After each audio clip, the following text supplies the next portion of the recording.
내일부터 요양병원에 있는 65세 이상 입소자와 종사자를 대상으로 아스트라제네카 백신 접종이 시작됩니다. 정부는 아스트라제네카 안전성 논란과 관련해 문제없다고 결론 내리고 오늘 오후 구체적인 검토 결과를 발표합니다.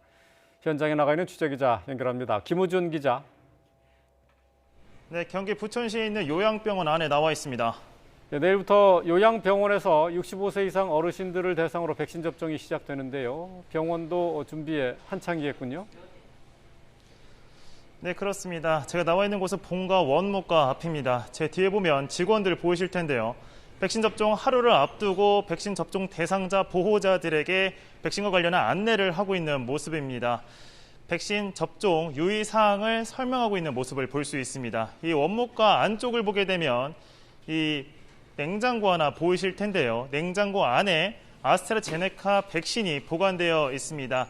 내일 아스트라제네카 백신을 맞게 되는 이곳 병원 관계자는 240여 명입니다.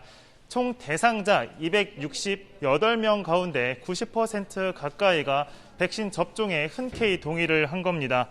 전국에 있는 요양병원과 요양시설 내 만 65세 이상 입소자와 종사자 총 37만 6천여 명이 이번 접종 대상자입니다.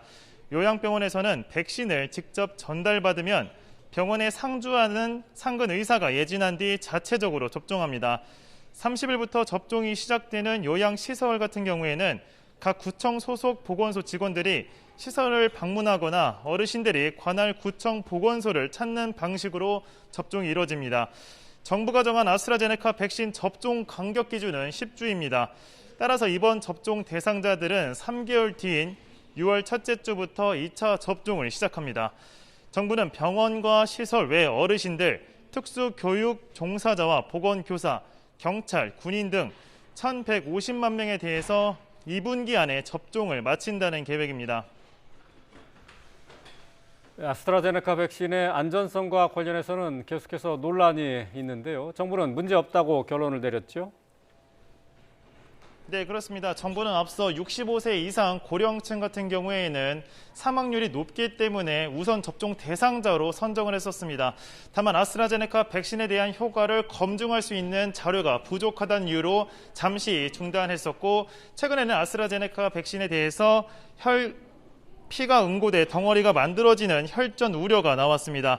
정부 당국은 국민 불안을 충분히 감안하고 안정성에 대해 시간을 가지고 거듭 검토했습니다.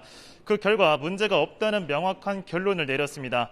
정부는 유럽의약품청도 아스트라제네카 백신 접종과 혈전 생성은 연관성이 없다고 봤고, 세계보건기구 백신 접종 권고 사항과 국내외 이상 반응 사례를 면밀하게 검토했다고 설명했습니다.